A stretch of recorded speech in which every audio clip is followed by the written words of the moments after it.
আসসালামু আলাইকুম দর্শক, আশা করি সবাই অনেক ভালো আছেন। আজকে আমি আপনাদের খুব সহজেই ঝটপট রান্না করা যায় এমন একটা রেসিপি করে দেখাবো। সেটা হলো মসুর ডালের পাতুরি, যা গরম ভাতের সাথে খেতে অনেক মজা লাগে। বিকালের নাস্তা হিসাবেও বানিয়ে খেতে পারবেন। তাহলে চলুন দেখে নিই কীভাবে বানাতে হয়।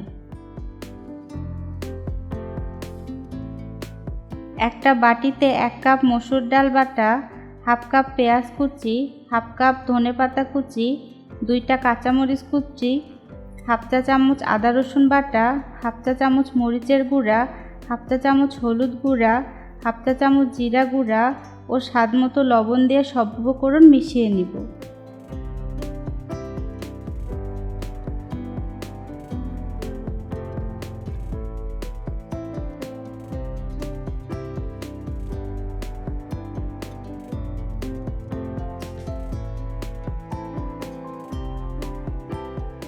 কুসুম গরম পানির মধ্যে লাউ পাতা 30 সেকেন্ড ডুবিয়ে রেখে তুলে নিয়েছি।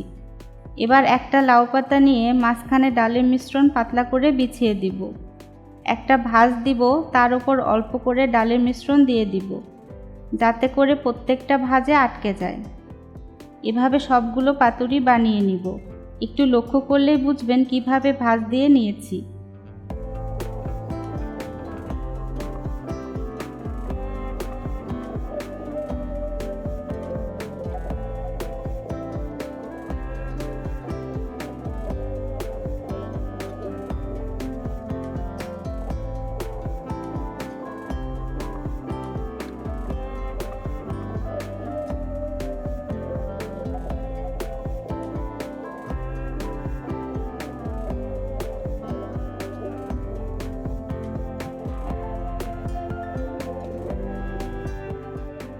এবার ভাজার পালা।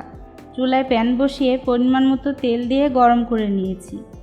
এবার যেদিকে ডাল বাটা লাগানো আছে সেদিকটা তেলে দিয়ে দিব, আর উপর থেকে অল্প করে ডালের মিশ্রণ দিয়ে দিব।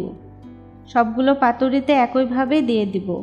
চুলার জাল মিডিয়াম রেখে পাতুরিগুলো ভেজে নিব।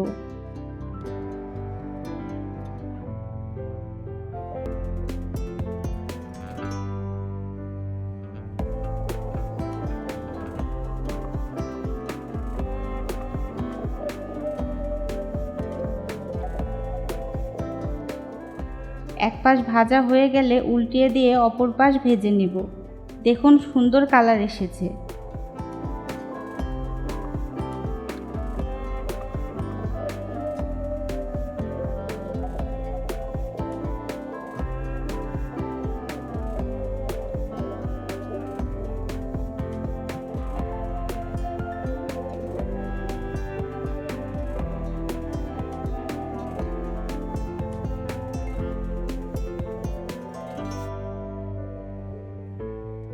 পাতুরিগুলো ভাজা হয়ে গেছে, উঠিয়ে নেব। দেখুন কত সহজে মজাদার রেসিপি তৈরি হয়ে গেল। আশা করি আজকের রেসিপিটা ভালো লেগেছে। ভিডিওটি ভালো লাগলে লাইক, কমেন্ট ও শেয়ার করবেন। মজার মজার রেসিপি পেতে চ্যানেলটি সাবস্ক্রাইব করে পাশে থাকবেন। ভিডিওটি যদি আপনি ফেসবুক পেজে দেখে থাকেন তাহলে আমাদের পেজটিতে লাইক দিয়ে রাখবেন। আমার জন্য দোয়া করবেন। আল্লাহ হাফেজ।